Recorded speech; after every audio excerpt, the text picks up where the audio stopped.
Orang yang puasa, tak puasa dengan sengaja, kita jual makanan kepadanya, boleh atau tidak? Boleh.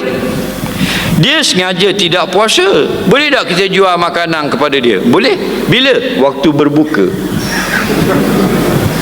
Kena dengar molek. Bilakah haram? Haramnya pada waktu siang hari, dan dia yang akan makan makanan itu, tak boleh jual. Tapi boleh jual kalau orang yang nak makan, orang yang tak wajib puasa. Dia jual untuk perempuan yang haid, boleh.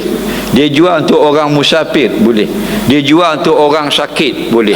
Dia jual untuk kanak-kanak, boleh. Sama macam orang yang dilarang berjual beli ketika azan Jumaat. Siapa? Orang yang wajib sembahyang Jumaat.